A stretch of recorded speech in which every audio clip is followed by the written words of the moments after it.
Hola, mi nombre es Neidy Viviana Muñoz Ortega, estudiante de Derecho de la Universidad del Cauca. Hoy voy a hablar del modo de extinción de las obligaciones, que es el de pago. El presente video está basado en el documento del doctrinante colombiano Guillermo Fernández Ospina. El Código Civil define este modo según el artículo 1626 como el pago efectivo es la prestación de lo que se debe. Se paga la obligación de dar cuando se hace tradición de la especie o del género objeto de dación. Paga su obligación de hacer el arrendador que le entrega al arrendatario la cosa arrendada y lo mantiene en uso de ella. Y está pagando el deudor la obligación de no hacer mientras se abstiene de ejecutar el hecho prohibido. Entendemos por pago puro y simple el que no está sujeto a modalidades especiales, el que abarca el concepto general de modo de extinguir obligaciones mediante la ejecución voluntaria y normal de la prestación debida. El régimen general de pago puro y simple mira las siguientes cuestiones, que son 9. La causalidad del pago. Todo pago supone una obligación preexistente que le sirve de causa, pues de no existir esta, dicho pago es inválido. Pero, sin embargo, para la firmeza del pago no es necesario que la causa de esta sea una obligación civil perfecta. También puede ser una obligación natural.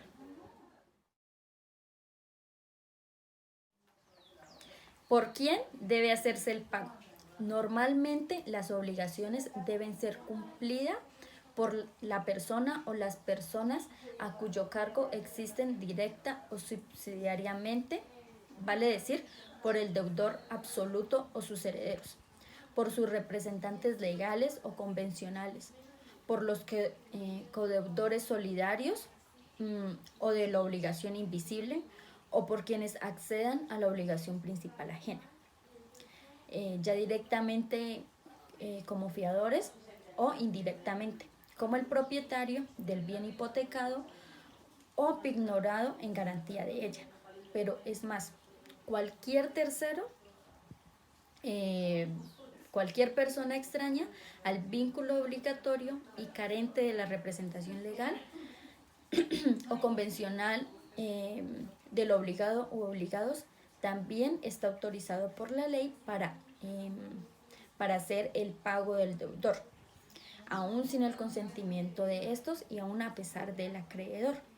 El artículo 1630, que es pago por persona distinta al acreedor, nos dice: puede pagar por el deudor cualquier persona a nombre de él, aún sin su consentimiento o contra su voluntad, y aún a pesar del acreedor. Pero si la obligación es de hacer, y si para la obra de que se trata se ha tomado en consideración la amplitud o talento del deudor, no podrá ejecutarse la obra por otra persona contra la voluntad del acreedor. Entonces, un ejemplo de esto es cuando se va a hacer algo como muy especial, por ejemplo, como una obra de arte. Entonces, el deudor no, digamos, no debería mandar a su hijo a hacer su obra de arte, porque el talento lo tiene principalmente, o sea, especialmente el deudor. Entonces, el acreedor sí podría hacer como su reclamo, o sea, no, eso no puede ser.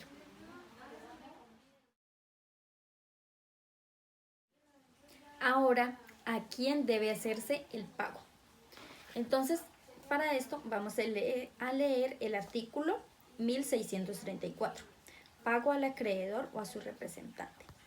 Para que el pago sea válido, debe hacerse o al acreedor mismo, bajo cuyo nombre se entienden todos los que le hayan sucedido en el crédito, aún a título singular, o a la persona que la ley o el juez autoricen a recibir por él, o a la persona diputada por el acreedor para el cobro.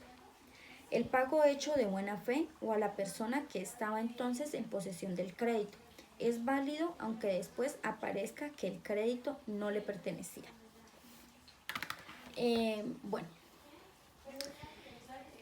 Así relaciona este texto a las personas legitimadas para recibir el pago.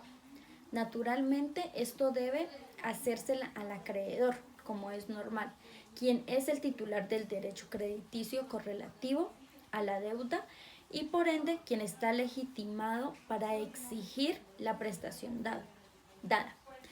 Ocupan el lugar de dicho acreedor como si fueran él mismo sus cuasi habitantes, a título universal o herederos, quienes son continuadores de su personalidad, así como también los cuasi habitantes a título singular, tales el legatario y el cesionario del crédito, quienes igualmente suceden y reemplazan al acreedor en este derecho específico.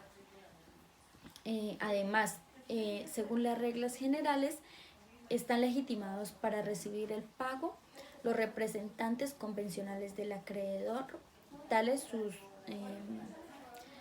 mandatarios generales o especialmente diputados para el efecto. Sus representantes legales como los padres en ejercicio de la patria potestad, el tutor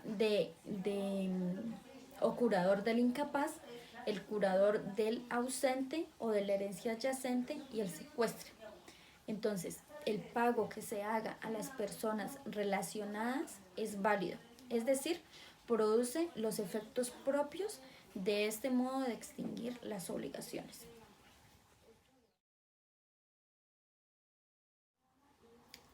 ¿Cómo debe de hacerse el pago? Paga en debida forma el deudor que ejecuta a cabalidad la prestación a su cargo, que hace tradición o simple entrega de la cosa que se ha obligado a dar o entregar respectivamente, o que ejecuta cumplidamente el hecho material o inmaterial que se le ha impuesto, o que se obtiene de realizar el hecho prohibido. Vamos a leer el artículo 1627 que nos dice, conformidad con el tenor de la obligación. El pago se hará bajo todos respectos en conformidad al tenor de la obligación, sin perjuicio de lo que en los casos especiales dispongan las leyes. El acreedor no podrá ser obligado a recibir otra cosa que lo que se le deba, ni aun a pretexto de ser de igual o mayor valor la ofrecida.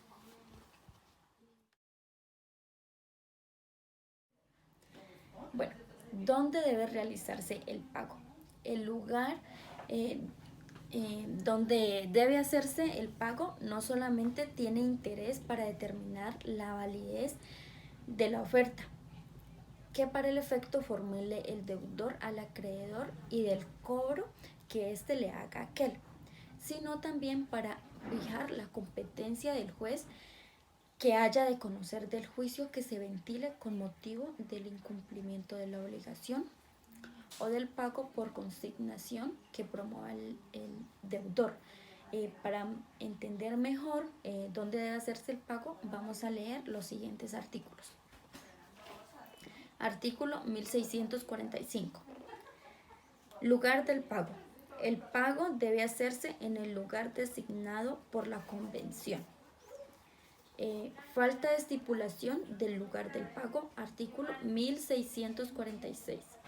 Si no se ha estipulado lugar para el pago y se trata de un cuerpo cierto, se hará el pago en el lugar en que dicho cuerpo existía al tiempo de constituirse la obligación, pero si se trata de otra cosa, será el pago en el domicilio del deudor. Cambio de domicilio de acreedor a deudor. Artículo 1647.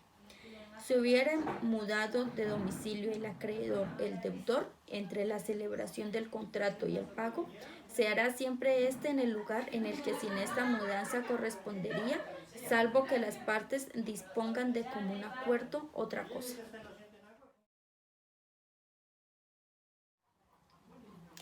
¿Cuándo debe hacerse el pago?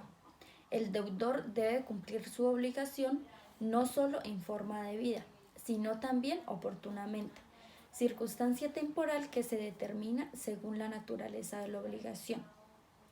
Así, si esta es pura y simple, debe cumplirse, vale decir, pagarse una vez nacida. Si es condicional, al realizarse el hecho futuro o incierto, condicionalmente. Y si es a plazo, a la llegada del día o al realizarse el hecho futuro y cierto señalado al término de su cumplimiento. Como término para su cumplimiento, disculpen. En tales casos, la obligación es exigible y si el deudor no paga, incurre en retardo que le expone a la ejecución coactiva y que, sumado a la reconvención, se convierte en mora, hecho que apareja la acción indemnizatoria de los perjuicios causados al acreedor.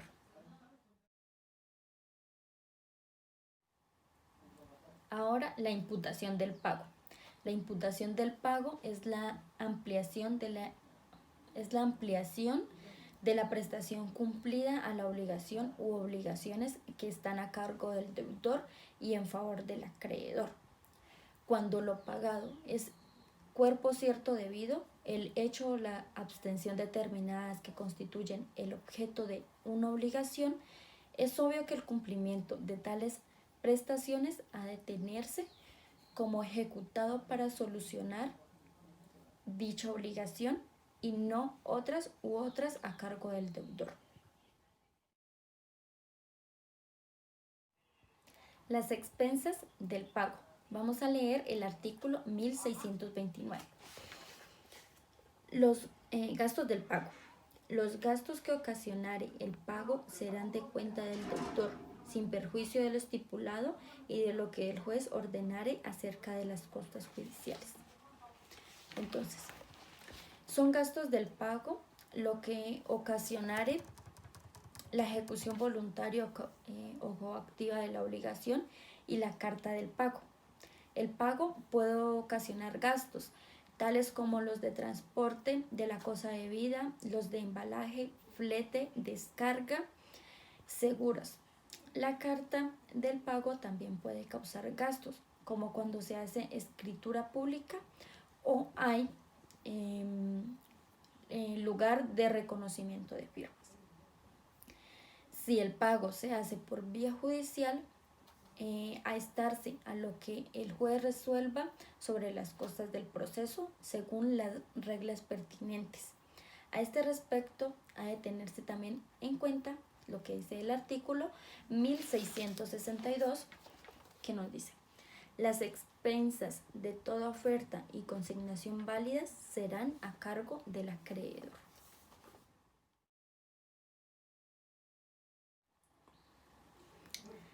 Por último, el noveno es la prueba del pago. Según el principio general de que a quien propone una excepción le corresponde la carga de la prueba en que se funda, al deudor que alega haber pagado una obligación le corresponde acreditar ese pago, bien sea con una carta de recibos respectivos o con la prueba idónea para el efecto, como la confesión del acreedor. En el caso de pensiones, de cánones o rentas periódicas, vamos a ver el artículo 1628. Presunciones de pago. En los pagos periódicos, la carta de pago de 3 periodos determinados y consecutivos hará presumir los pagos de los anteriores periodos, siempre que hayan debido efectuarse entre los mismos acreedor y deudor. Entonces, bueno, espero les haya quedado muy claro este modo de extinción de obligaciones, que les guste el video y nos vemos en una próxima ocasión.